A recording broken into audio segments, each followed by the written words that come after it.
다 같이 일어나셔서 하나님께서 오늘 주신 말씀 마태복음 1장 23절 말씀 한 절인데요, 우리 다 같이 큰 목소리로 읽겠습니다.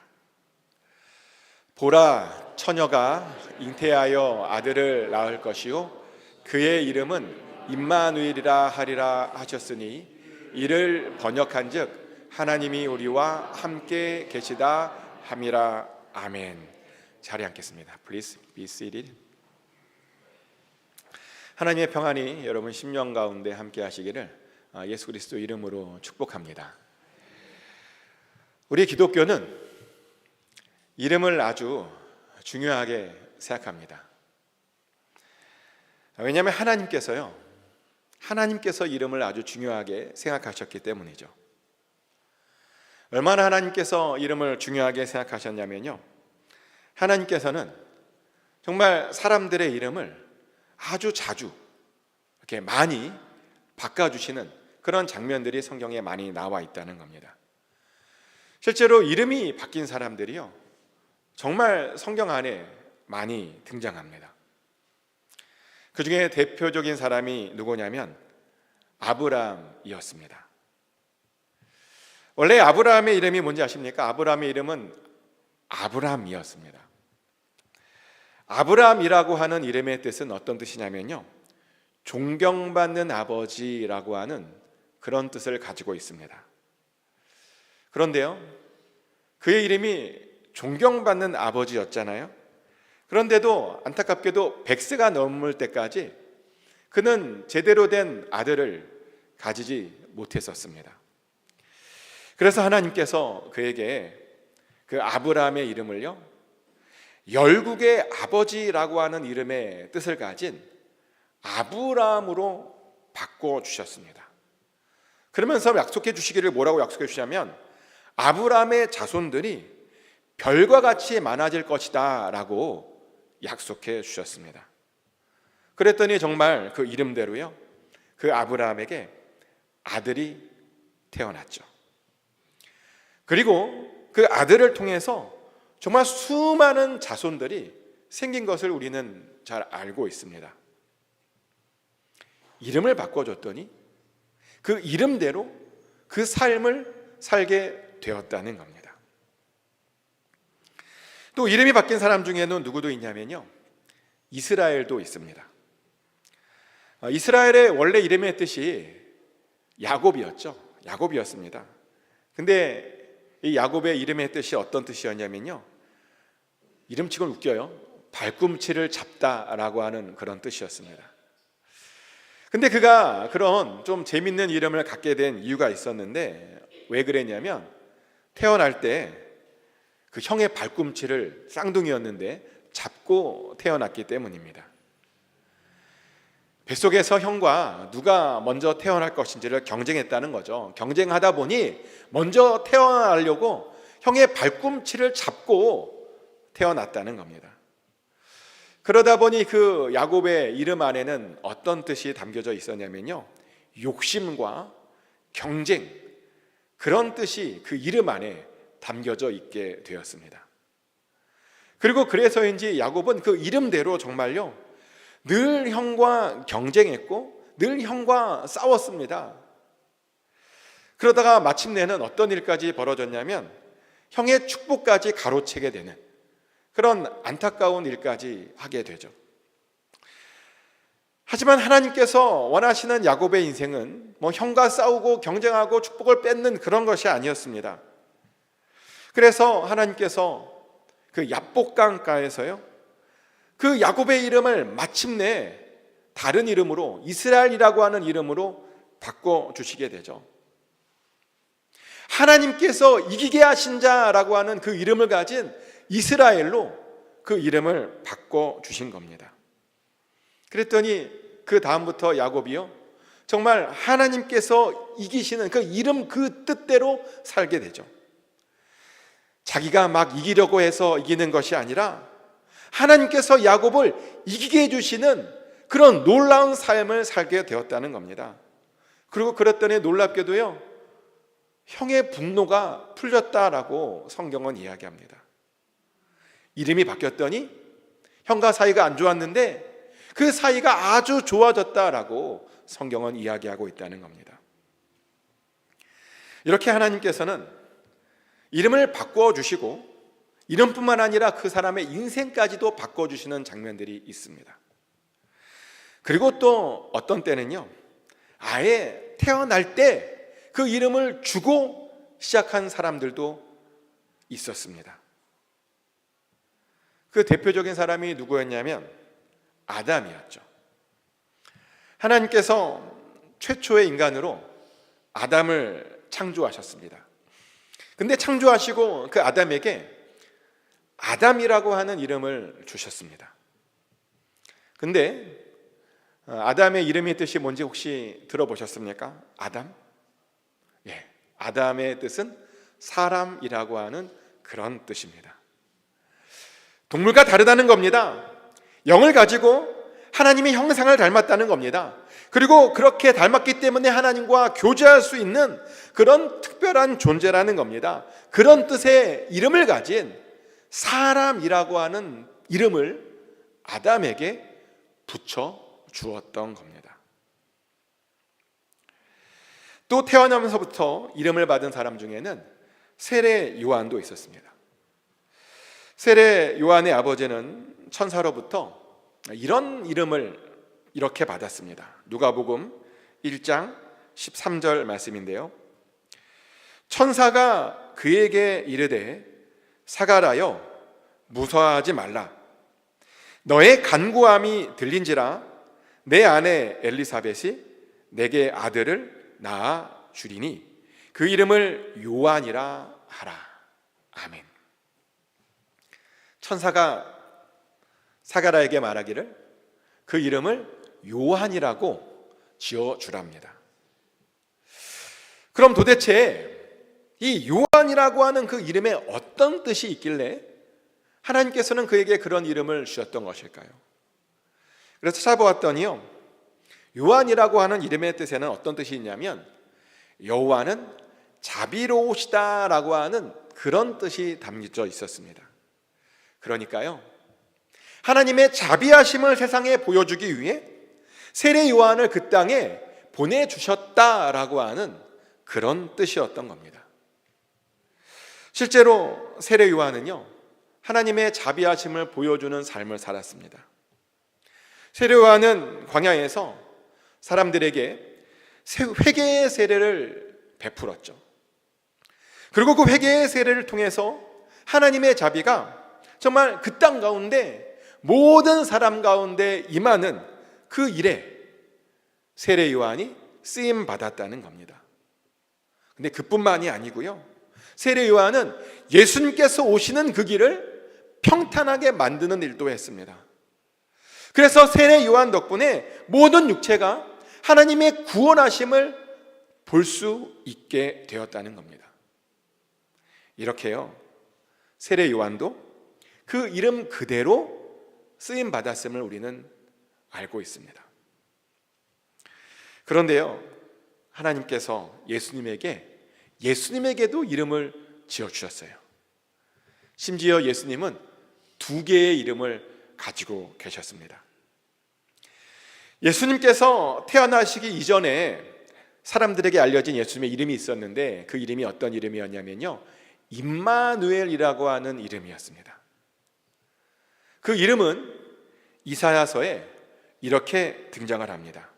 이사야 7장 14절 말씀인데요, 그러므로 주께서 친히 징조를 너희에게 주실 것이라. 보라, 처녀가 잉태하여 아들을 낳을 것이요 그의 이름을 임마누엘이라 하리라. 아멘. 방금 읽어드린 이 말씀을 주신 때는 아하스 왕 때였는데요, 아하스 왕은 어떤 왕이었냐면 예수님이 오시기 700여 년 전에 정말 남유대를 다스렸던 그런 왕이었습니다.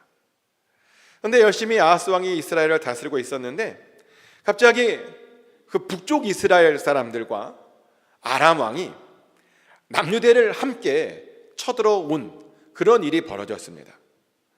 그래서 그 일로 아하스 왕과 그 남유대 사람들의 마음이요 아주 마구마구 흔들렸었습니다.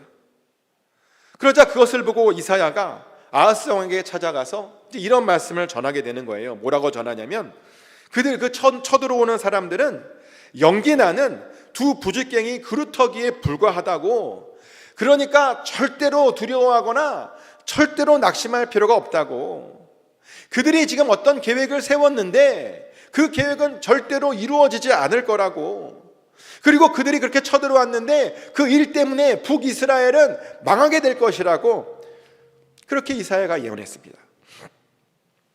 그리고 그러더니요, 정말 그 북이스라엘이 공격했는데 그 공격이 잘 되지 못했습니다.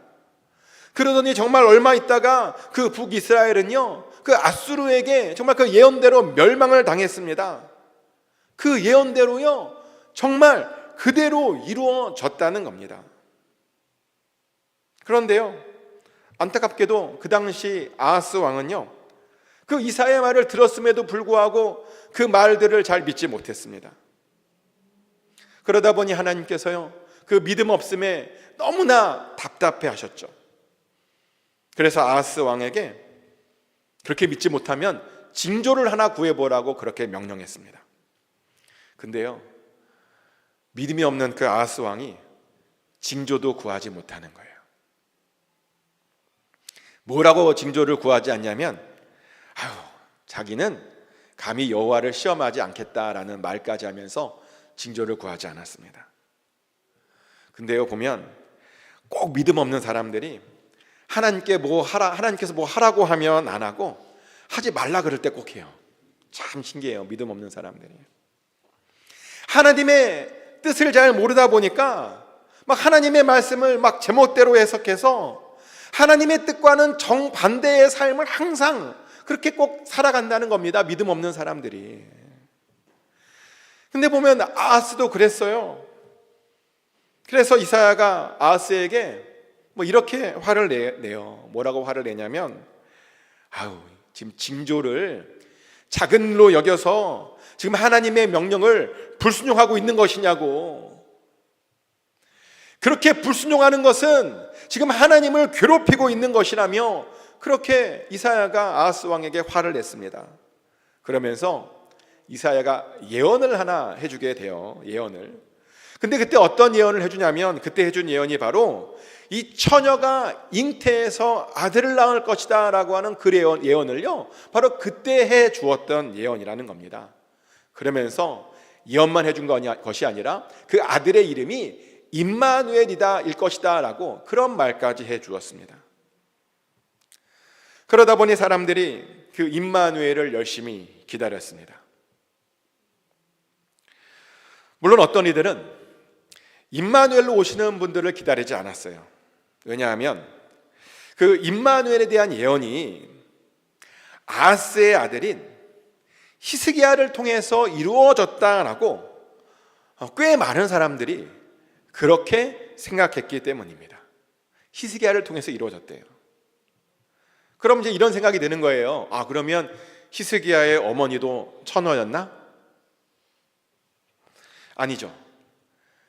히스기야의 어머니가 처녀가 아니고요, 사실은 히스기야가 언제 태어났냐면 그 엄마가 16살일 때 태어났습니다. 근데요, 히브리어로 소녀라고 하는 뜻과 이른 단어와 처녀라고 하는 단어가 같은 단어입니다. 그러다 보니 소녀였던 히스기야의 어머니가 히스기야 왕을 낳은 것을 보고 사람들은 그 이사야가 한 예언이 이루어졌다라고 생각했던 겁니다. 그래서 기다리지 않았습니다. 물론 그럴 수 있습니다. 왜냐하면 이사야 7장에 보면 이 임마누엘이 성장하면서 북이스라엘과 아람이 망할 것이다 라고 하는 예언도 사실 있거든요, 이 임마누엘과 관련해서. 그리고 실제로 히스기야가 성장하면서요, 그 예언대로 북이스라엘과 아람이 정말 멸망했습니다. 그래서 그런 관점에서 보면 이 임마누엘이라고 하는 이 이름은 어쩌면 히스기야 왕을 말하는 것이고, 그 히스기야 왕 때 이미 이루어진 것이라고 우리가 볼 수 있습니다. 하지만 제가 지난 수요일에도 말씀드렸는데요, 성경 속의 예언은 하나의 사건만을 말하며 있지 않습니다. 성경 속 예언은 하나가 아니라 2개, 3개 그 이상의 예언이 포함되어지는 그런 말씀일 때가 많습니다. 그래서 히스기야 왕을 통해서 이루어진 그 예언은요, 사실은 예수님을 통해서 또 한 번, 다시 한번 이루어졌다라고 보는 것이 사실은 맞는 것이죠. 그리고 이 예언이 정말 예수님에 대한 예언이 맞는 결정적인 이유가 있는데요, 왜냐하면 예수님께서 이 예언을 보고 뭐라고 말씀하셨냐면, 그 임마누엘이라고 하는 예언이 자기를 향한 예언이다라고 말씀하셨기 때문입니다. 당신이 임마누엘로 오신 바로 그 사람이다라고 말씀하셨기 때문입니다. 그러면 이 예수님의 이름인 임마누엘이라고 하는 이름의 뜻은 무엇일까요? 이 임마누엘이라고 하는 이름의 뜻은 어떤 뜻이냐면요, 하나님께서 우리와 함께 하신다라고 하는 그런 뜻입니다. 즉 예수님의 탄생은 하나님께서 그들과 함께 해주심을 직접적으로 보여주시는 그런 대단한 사건이었다는 겁니다. 사실 그들은요, 예수님이 아주 절실하게 필요했습니다.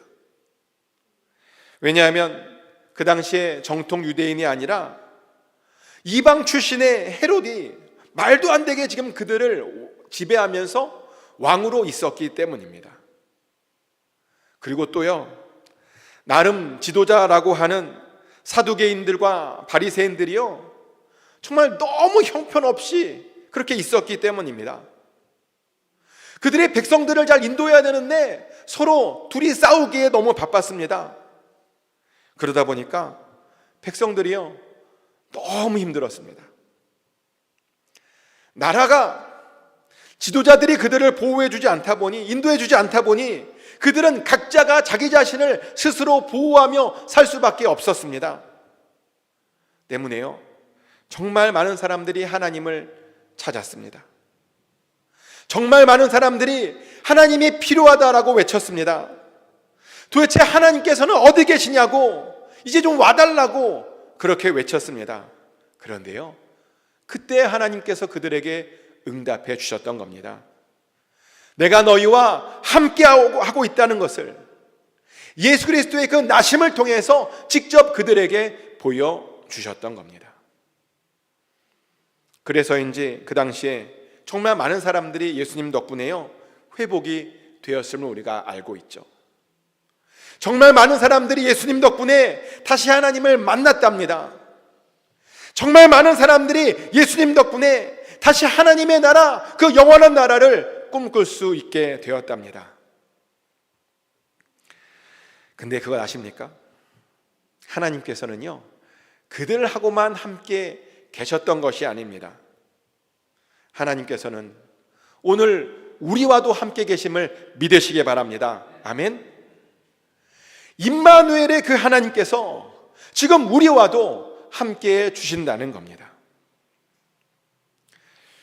실제로 저는요, 매일매일 정말 살아계신 하나님, 나와 함께 하시는 그 하나님을 날마다 경험하며 살고 있습니다. 제 옆에서 항상 제가 가야 할 길을 인도해 주시고, 제가 무엇을 해야 하는지를 가르쳐 주시고, 또 언제나 가장 좋은 것을 주시려고 하는 그 하나님을요, 제가 매일매일 느끼며, 항상 느끼며 살고 있습니다. 이번 주에도 그런 일이 있었는데요,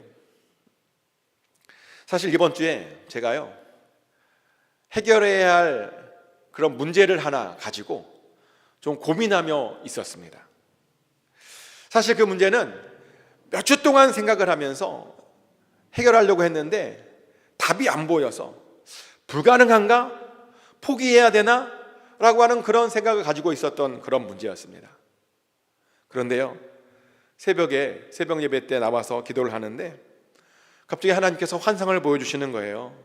환상을 보여주셔서 야, 그 문제에 이렇게 해결하면 돼 하고 막 그림으로 막 보여주시는 거예요. 그래서 그 그림대로, 제가 본 환상대로요, 그대로 해봤어요.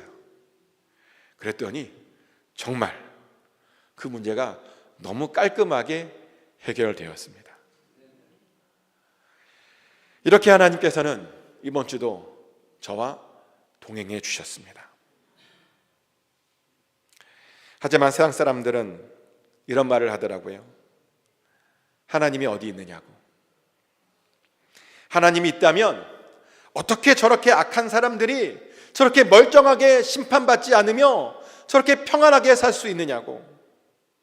어떻게 저렇게 억울한 사람들이 그냥 저렇게 있을 수 있느냐고 하소연합니다. 그런데요, 제가 보니까 하나님의 심판은 조금 연기될 수 있지만 심판은 반드시 옵니다. 아멘? 그리고요, 지금은 억울해 보이는, 그래서 슬퍼해 있는 그런 사람들이 있지만 하나님께서는 우리가 알 수 없는 방법으로 지금도 그 사람들을 위로하고 계시고 앞으로도 그 사람들을 위로하고 계실 줄을 우리가 알고 있습니다. 실제로 우리가 살면서 그런 경험들을 많이 하지 않습니까? 가만히 보니까 악들이 심판을 받고 있고요, 억울한 사람들이 마침내 하나님의 놀라운 위로를 받으며 소송케 되는 그런 일들을 우리가 많이 보지 않습니까? 저는 정말 많이 그런 일들을 보았습니다. 그러다 보니 악인이 지금은 잘 되는 것, 멀쩡히 있는 것 하나도 부럽지 않고 하나도 놀랍지 않습니다.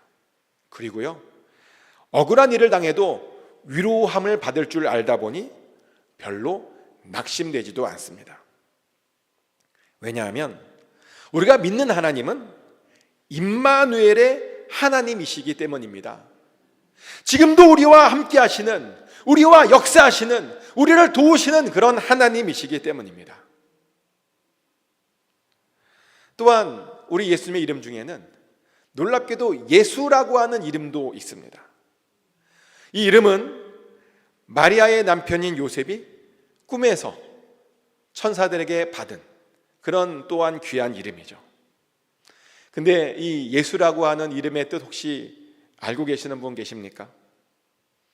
예수라고 하는 이름의 뜻은 어떤 뜻이냐면요, 그가 자기 백성을 그들의 죄에서 구원할 것이다 라고 하는 그런 뜻입니다. 즉 예수님의 목적은 죄에서 우리를 구원시키는 것, 바로 그것이었답니다. 그것이 바로요, 우리 하나님의 최대 관심사였다는 것입니다. 그래서 우리들은 예수님을 통해서 죄에서 구원받게 되어 있습니다. 근데 사실 여기에 또 문제가 있습니다. 분명 예수님께서 우리를 죄로부터 구원하셨다는데 문제는 여전히 우리가 여러 죄들과 싸우고 있다는 것이죠. 어제 분명 다른 사람들을 흉보는 것 가지고 마음이 찔려서 회개기도 했는데요, 근데 자신도 모르게 오늘 또 다른 사람들을 흉보고 있는 우리 자신을 발견하게 됩니다. 어제 분명 다른 사람들에게 거짓말을 해서 더 이상 거짓말하지 않기로 회개기도 했습니다. 근데요, 또 자신도 모르게 우리가 오늘 또 거짓말을 하고 있는 것을 보게 됩니다. 어제 분명 욕심을 부리지 않기로 결심하고 회개기도를 했는데요, 근데 또 오늘 보면 자신도 모르게 자꾸만 또 다른 사람들보다 더 좋은 것을 더 많이 가지려고 하는 욕심을 우리가 본다는 겁니다. 어제 분명 교만하지 않기로 결정하고 회개기도를 했습니다. 근데 자신도 모르게 또 이 교만이 튀어 올라와서 자꾸만 나도 모르게 다른 사람들을 무시하는 그런 모습을 본다는 겁니다. 이러다 보니 도대체 정말 죄에서 구원받을 수 있는 것인가? 라고 하는 그런 의심이 듭니다. 도대체 왜 우리는 자꾸만 죄에서 구원받았다는데 이러고 있는 것일까요? 예수님께서 오셔서 당신들의 백성들을 죄에서 구원하셨다는데 왜 우리는 여전히 이렇게 변화되지 못하고 죄 가운데 그렇게 빠져서 허우적대고 있는 것일까요? 왜? 그런데요, 사실 죄 가운데서 허우적대고 있음이 사실은요, 바로 구원의 증거이기도 합니다. 왜냐하면 죄 가운데 정말 완전히 푹 잠겨 있잖아요. 완전히 잠겨 있는 사람들은 우리처럼 그렇게 허우적될 수조차도 없기 때문입니다. 사실 우리는 죄라고 하는 물에 떠 있는 그런 존재들입니다. 하지만 구원받지 못한 자들은 죄 가운데 푹 잠겨 있는 저 밑에 있는 그런 자들입니다.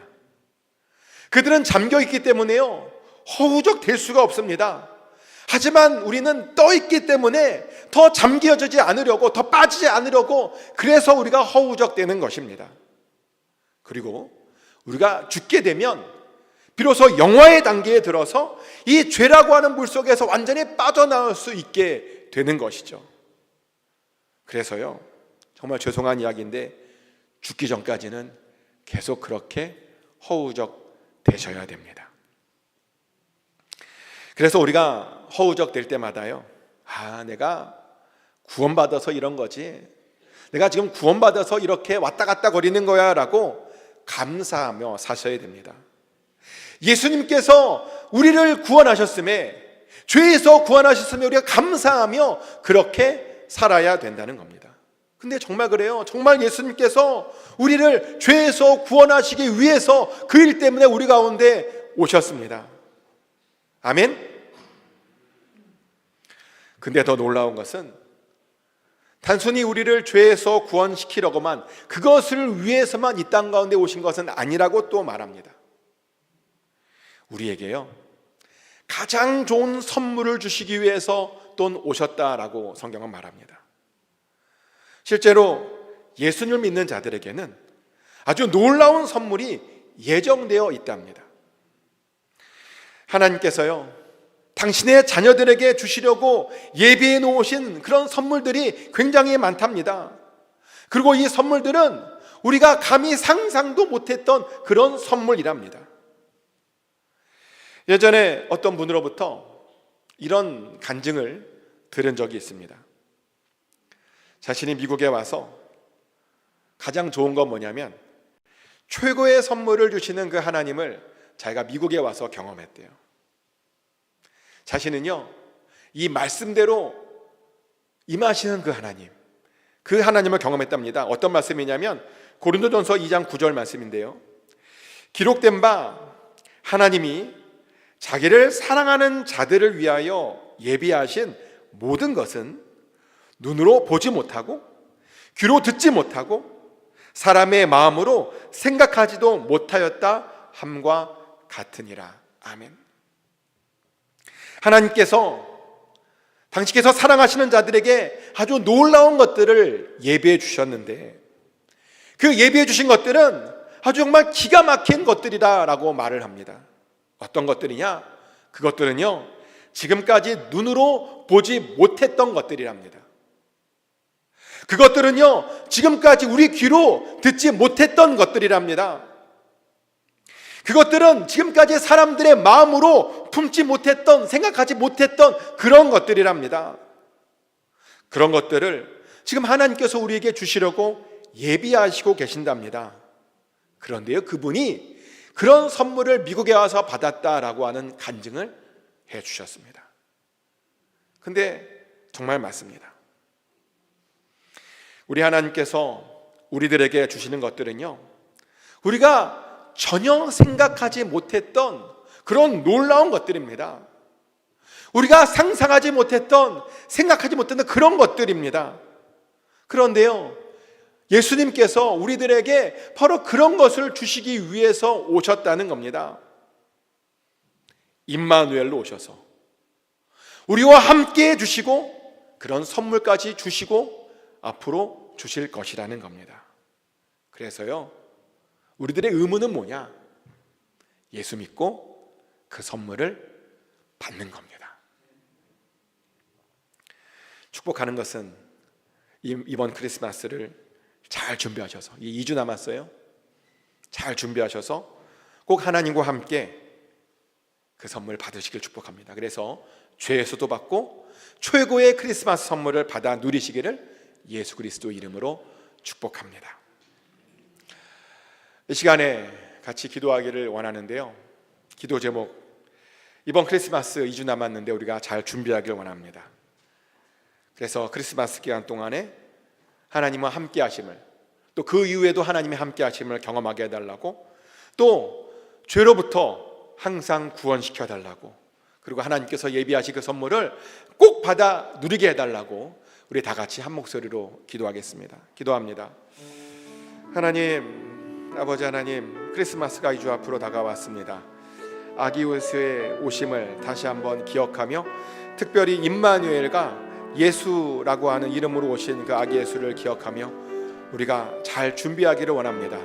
하나님과 함께 하기를 원합니다. 그리고 우리의 모든 죄에서 구원받기를 원합니다. 또한 그것을 통해서 하나님께서 우리에게 주신 선물들을 또한 받아 누리기를 원합니다.